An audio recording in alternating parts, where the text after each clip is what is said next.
Hello my friend. अभी हम देखने चल रहे हैं प्रोज सेक्शन से 100 नंबर में पूछा जाता है अक्सर, भी यही है द अर्थ चैप्टर के बारे में।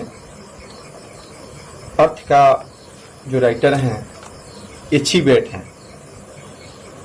तो सबसे पहले एची वेट का हम लोग परिचय दे रहे हैं कि एची वेट आखिर कौन थे, कहाँ से बिलोंग करते थे। तो एची वेट जो थे यह 1905 से 1974 ईस्वी तक ये थे। 1905 में इनका जन्म हुआ था, लंदन में हुआ था। नॉर्थपटम, लंदन की एक जगह है नॉर्थपटम, उसी में हुआ था। उन्होंने अंग्रेजी देहाती किसान के बीच अपनी पहचान बनाई है। अंग्रेजों के बीच देहात का जो किसान थे, फार्मर थे, उनके बीच में अपनी पहचान बनाई है। उन्हीं के ऊपर ये लिखा गया कहानी है। उन्हें किसानों का लेखक भी कहा जाता है। एची वेट को क्या कहा जाता है? किसानों का लेखक भी कहा जाता है। वे लघु कथा के लेखक के रूप में प्रसिद्ध थे। वह छोटी छोटी कहानियाँ लिखते थे जिसे उनको लघु कथा के लेखक के रूप में जाना जाता है। उन्होंने कुछ समय के लिए पत्रकारिता में भी काम किया है। उन्हें पहली उपन्यास पत्रकारिता में जो उपन्यास लिखे थे 21 वर्ष की आयु में प्रकाशित हुई उनका उपन्यास जो था रॉयल्स फोर्स में अपने अनुभव के आधार पर उन्होंने विमानन और उसके साहित्य कार्यों पे आधारित कई लघु कथाएं लिखी हैं, जिसमें से हैं fire stood the wind for France, ये 1944 ईस्वी में लिखे हुए थे। द पॉपुलर प्लान 1947 ईस्वी में लिखे हुए थे। जैकेंडा ट्री 1949 में लिखे हुए थे। द सीक्रेट सॉर्ड 1951 में इस स्टोरी को कहानी को लिखे हुए थे। बुड्स ऑफ में 1958 ईस्वी में ये सब कहानी ने प्रस्तुत किया। द अर्थ जो थे इंग्लैंड के देहाती इलाकों पे आधारित कहानी की श्रृंखला में से ली गई है। द अर्थ जो है इंग्लैंड में जो देहात का क्षेत्र था उसके किसान के बारे में उसी श्रृंखला से द अर्थ चैप्टर जो बना है लिया गया है, जो कि एक किसान जॉनसन और उनके बेटे बेंजिंग पे आधारित है। किसान कौन थे? जॉनसन थे और उनके पुत्र जो थे बेंजिंग, उसी के पर आधारित यह कहानी है। ये हो गया आपका इंट्रोडक्शन, परिचय। अब हम लोग चैप्टर बाई चैप्टर पैराग्राफ देखने चल रहे हैं। Paragraph 1 number, all that the Johnson had was the तीर्थ। ऑल दैट जो कुछ भी जॉनसन के पास था, क्या था? जमीन था। Very often it seems as if it will all they had ever had. अक्सर वे यह प्रतीत होता मानो जो होता है, जो मानो कुछ था, यही था और यही हमेशा से था। किसके पास? जमीन के बारे में कहा जा रहा है, जॉनसन के पास जो था। Next paragraph, It was true that they also had possessions, a plough, a 2 wheels, cart tools, a bonny brown mare। यह सच था कि उनके पास संपत्ति के रूप में एक हल था, 2 पहिए की गाड़ी थी, उपकरण में एक हड्डी निकली हुई भूरी घोड़े भी थी। Which slowly dodged the plough and the carts about their rough 4 plot, जो धीरे धीरे हल और गाड़ी को उसके अनमूलन 4 एकड़ जमीन से खींचती थी। कितना डेली को कितना जोतता था? 4 एकड़ जमीन जोतता था। But without the earth these things were unless, पर बिना जमीन के सारी चीजें बेकार थी। अगर जमीन नहीं रहता तो ये हल की क्या जरूरत थी, कुदाल की क्या जरूरत थी, 2 पहिए की गाड़ी की क्या जरूरत थी, जो उपकरण था उसका अधूरा हो जाता। It was true that they also had a son. ये बात सच थी कि उनके पास एक बेटा भी था। किसके पास? जॉनसन के पास एक बेटा भी था।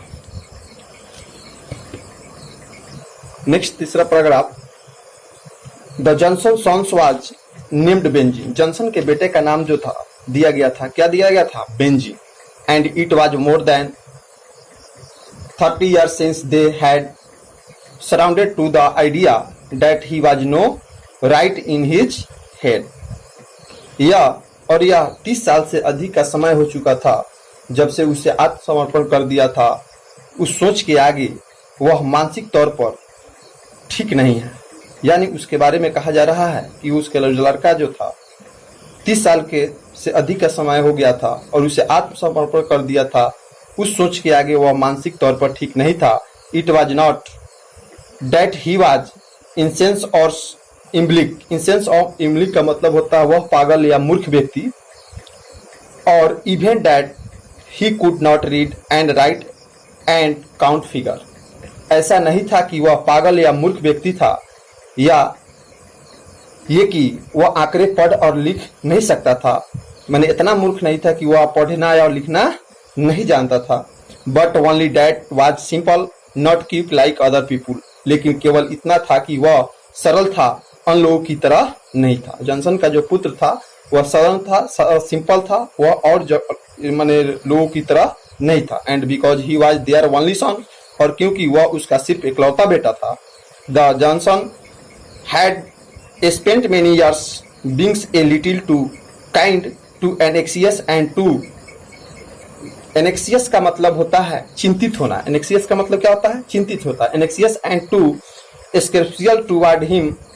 जॉनसन ने कई वर्षों तक थोड़ा अधिक दयालु, अधिक चिंतित और उसके प्रति बहुत बलिदान किया था।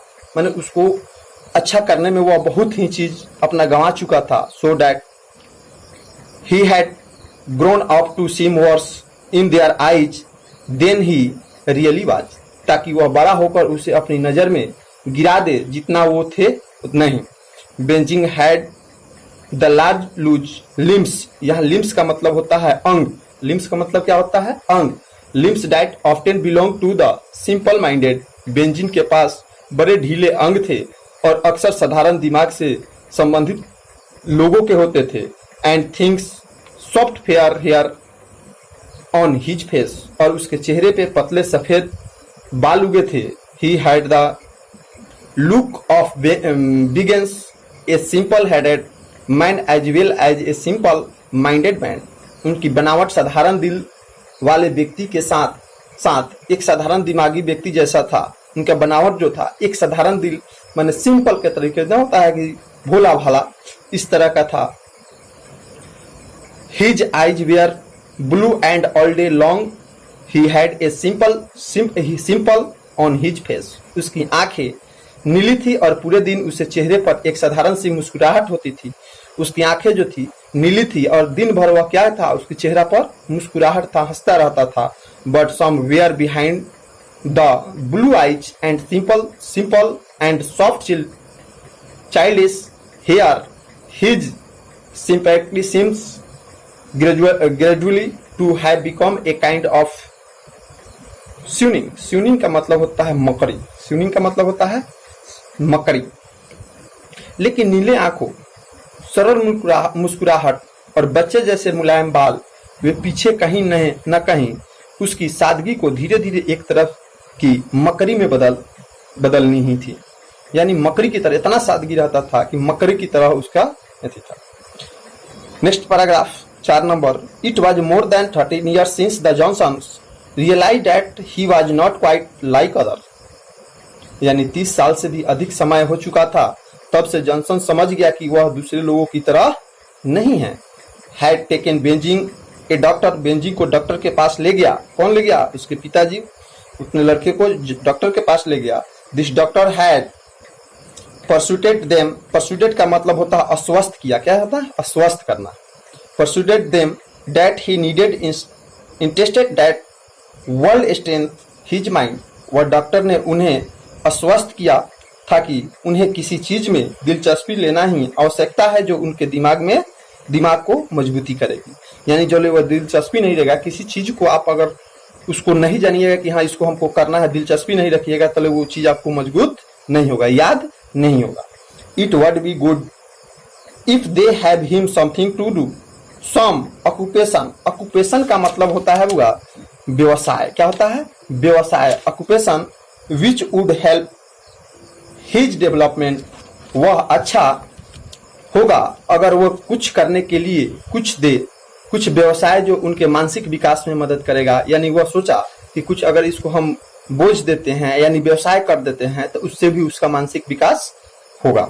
It would help a great deal if they given him a special interested to feed his sense of responsibility. Responsibility का मतलब होता है जिम्मेदारी। रिस्पॉन्सिबिलिटी का मतलब क्या होता है? जिम्मेदारियां। वे बहुत हद तक मदद करेगा अगर वो बेंजिंग के पिता उसे एक विशेष शौक पाले, जिम्मेदारियों को बोझ को बढ़ाने के लिए दे। You are people on the land, आप देहाती लोग हैं। Doctor said let him keep hens, doctor ने कहा कि उसे मुर्गियां पालने दे। डॉक्टर कह रहा है कि उसके मुर्गी को क्या करने दे? मुर्गियां पालने दे, उससे उसका माइंड बढ़ेगा। ठीक है ना। नेक्स्ट पैराग्राफ 5 नंबर देखते हैं हम। So for many years benzene had keeped hence, इसलिए कई सालों तक बेंजी ने मुर्गियां पाल रखी थी। And what the earth was to his mother and father, और जो कुछ जमीन उसके माता पिता की थी, he hens were to Benjy, और बेंजिन की मुर्गियां थी। They were almost all he had, लगभग वो कुछ उसके पास थी, यही थी। When he came from school, जब वह स्कूल से आता। Cut up by his simplicity from other children, वो सादगी की वजह से अन्य बच्चों से कट कर Benjy went side stand home to his hands, Benjy सीधे अपने घर पे पाली हुई मुर्गी के पास जाता था। विच ही कीप इन वायर क्रॉप, जिसे वह एक तार के दरबा में रख रखा था। माने एक तार का जो क्या बोला था, मुर्गी पालने वाला नहीं होता है, उसमें वह रखा था। That his father had made at the back of the house, जिसे उसके पिता ने घर के पीछे बना रखा था। वो घर जो था उसके पीछे वो मुर्गी पालने वाला बना कर रखा था। एट फर्स्ट द कीप 10 और डोजन हेन, शुरुआत में उसे 10 या 1 दर्जन मुर्गियां पाला। सबसे पहले उसने स्टार्ट किया तो कितना दर्जन मुर्गियां पाला? 1 दर्जन। ऑल कलर्स एंड ब्रेड, हर रंग के नस्ल की। ब्राउन एंड स्पेक, भूरे और चितकबरा मुर्गी था। एंड ब्लैक एंड व्हाइट, और काला और सफेद। And the crop was small, और दरबा छोटा था। क्या था? छोटा था। He fed the hens simply on scrap from the table seeds, cabbage strings from the wire, a little maize and the corn ears. Corn ears का मतलब होता है मकई की ढूंढी। मकई जो मक्का जो नहीं होता है, मकई की ढूंढी। Corn ears with the gland in the late summer from his father's acres of suitable, थोड़ा मक्का, और वह मुर्गी को मात्र टेबल पर गिरे अन्न के टुकड़े, तार के लटकाए हुए गोभी के बीज, मकई के बाल जो उन्हें गर्मियों में के अंतिम दिनों में अपने पिता से 1 एकड़ खेत में लगे मकई की ढूंढी से चुना था, वह पालता था। लेकिन वह क्यों रखता था? वह मुर्गी को खाने के लिए। मकई की ढूंढी जो रखता था मुर्गी को खिलाने के लिए। It is possible that a hen began a simple creature drips based on the simple treatment, वह संभव है कि मुर्गी एक साधारण प्राणी होने के नाते साधारण से देखभाल पे वह बहुत अच्छी तरह पाला पोसा जा सकता था। यानी वह मुर्गी में इतना विलीन था कि जब भी वो आता था कहीं से, तब मुर्गी को क्या करता था? पालता था, पोसता था। पहली Benjy understood the first and last things about a hen, पहली और आखिरी चीज जो बेंजिन समझा मुर्गी पालन के बारे में। That is exist for the purpose of laying eggs, यह अंडे देने के उद्देश्य से मौजूद है, मुर्गी अंडा देने के लिए है। In those days the simple process and had not bomb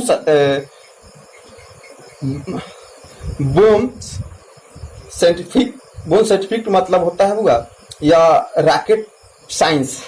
bomb scientific मतलब क्या होता है? Rocket science. Nor had the becomes highly complicated and the complicated मतलब होता है बाजारू। उस दिनों यह साधारण की प्रतिक्रिया में कोई रॉकेट साइंस नहीं थी, नहीं यह उतना जटिल और बाजारू बनी थी। माने उस समय में, उस समय जिस समय का कहानी लिखा गया है, उस समय में रॉकेट साइंस भी नहीं थी, साइंस उस पर काम भी उतना नहीं किया था, और बाजारू भी नहीं थी। एक स्वेयर चिप, अंडे सस्ते थे। एक स्वेयर चिप्स का मतलब सस्ता अंडा। हेन मिस्टेरियसली मतलब रहस्यमय ढंग से, पिक्ड नर्समेंट ऑफ द बार अर्थ, मुर्गी रहस्यमय ढंग से खाली जमीन से पोषण चुग लेती थी। They sat in a homemade nested box on the straw and let the eggs expressed of the them, वे घर में, यहाँ स्ट्रॉ का मतलब होता है भूसा, स्ट्रॉ का मतलब भूसा, वे घर में बना बक्सा नुमा घोंसले में भूसे पर बैठती थी और अपेक्षित अंडे देती थी। माने उस जो घर का बनाया हुआ था उसमें भूसा वो क्या किया था, बिछा दिया था और भूसा में बैठती थी और क्या देती थी, उससे अंडे देती थी। Next paragraph 6 number, Benji understood another things about the business of the hence, benzene मुर्गी के कारोबार के बारे में एक और बात समझ गया। And that eggs could be sold to tailor at the back door of the house, और वह ये था कि अंडे को घर के पीछे के दरवाजे पर चिल्लाने वाले को बेचा जा सकता था। इन एक्रोस, एक्रोस मतलब होता है 20, in across and half sport and the hypes, 20, 10 और 5 में, and the money from these eggs was put carefully, और इस अंडों से आए पैसे को सावधानी पूर्वक रखा जाता था। ऑलमोस्ट राइटली, तरकीबन धार्मिकता से, into a large white bench that the stool on the top self of the kitchen cupboard, एक बड़े से सफेद बेसिन यानी प्याले में जो कि रसोई घर के अलमारी के शीर्ष सेल्फ पर रखी होती थी। The bench was behind benzene rich, पैसे से भरा बेसिन प्याला बेंजिन की पहुंच से परे थे। But one day his mother would tell him the money will be yours, you understand, एक दिन उसकी माँ ने उसे बताया, तुम्हारा पैसा तुम्हारा होगा, समझे। Your father and me are going to save the money, तुम्हारे पिता और मैं पैसे बचा रही हूँ। when 3 enough we shall put in the bag, जब अधिक हो जाएगा हम लोग इसे बैंक में डाल देंगे। The bank will give interested on it, bank इस पर ब्याज देगा। एंड देन वन डे, और फिर एक दिन, वेन योर्स 21, जब तुम 21 साल के होंगे, it will be yours by right, या आधिकारिक रूप से तुम्हारा हो जाएगा। इट ऑल बी योर्स, यह सब तुम्हारा होगा। And you can do what you like with it, और तुम्हें जो भी पसंद हो इससे कर सकते हो। डू यू अंडरस्टैंड, तुम समझे क्या। And Benji would simple at his mother and से यस ही अंडरस्टैंड, और बेंजी बस अपनी माँ को देखकर मुस्कुराता और कहता है वह समझ गया। Next paragraph 7 number, at time went we Benjy began to keep many more hens, जैसे जैसे समय गुजरा बेंजी बहुत सारी मुर्गी पालन शुरू कर दिया। Soon there were more eggs than could be sold at the back door, जल्द ही पीछे के दरवाजे पर बेंजीन जाने से ज्यादा अंडे थे। And by the time benzene left school और 14, और जब तक बेंजीन 14 वर्ष की आयु में स्कूल छोड़ चुका था, ही had 14 and 15 hens about as many laying pullets का मतलब होता है अंडा देने वाली जवान मुर्गियां को कहा जाता है। उसके 40 या 50 मुर्गियां और उतने ही अंडा देने वाली जवान मुर्गियां थी।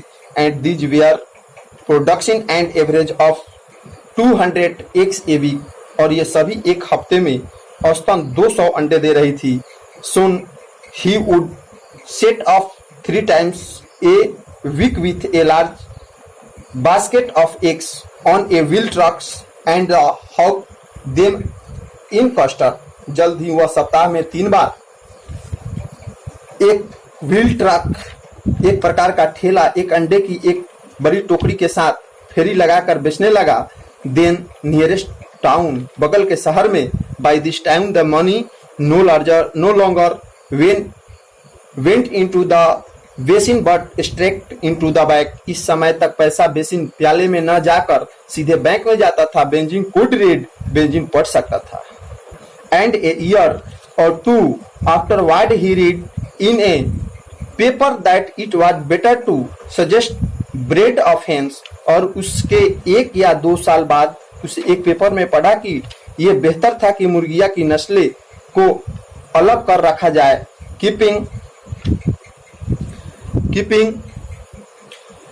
White Leghorn expect from the Rhode Island and young from old. सफेद देसी मुर्गी को बालकिया मुर्गी और बुढ़ी मुर्गी तो जवान मुर्गी से अलग रखता था। माने दोनों मुर्गिया जो था, जवान जो था मुर्गा देने वाला, वो सबको अलग अलग रखता था। मुर्गा जो अंडा देने वाला नहीं था उसको वह अलग रखता था। द मीन न्यू क्रॉप्स, इसका मतलब यह नया दरबार मुर्गी को अलग करने के लिए एक नए दरबे की जरूरत थी।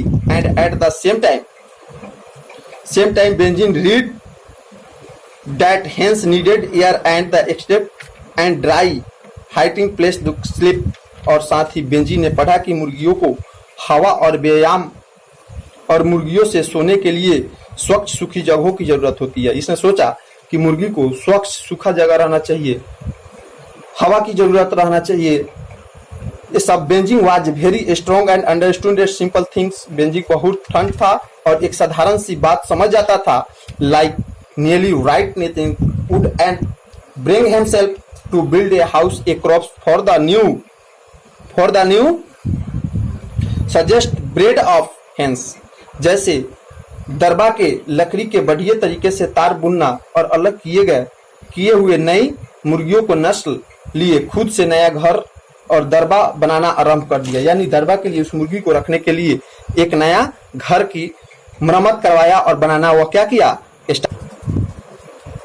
For all this he needed space. इस सब के लिए उसे जगह की आवश्यकता थी। And so his father and mother gives in A type of land running from the back of the house half away across the field. और इसलिए उसके पिता और माँ ने उसे घर के पिछवाड़े से आधी जमीन के बीच तक फैली जमीन की एक पट्टी दी। In this way the gave him something more precious than they had ever given before. इस तरह उन्होंने उसे पहले ही से कहीं ज्यादा कुछ मूल्यवान चीज दिया था। फॉर द फर्स्ट टाइम, पहली बार, विदाउट फुल रियलाइज इट, बिना पूरी तरह से इसे सोचे समझे, they gave him a piece of the earth. उन्होंने इसे पृथ्वी का एक टुकड़ा दे दिया। ठीक है ना। अब next paragraph 8 number next video में। Thank you.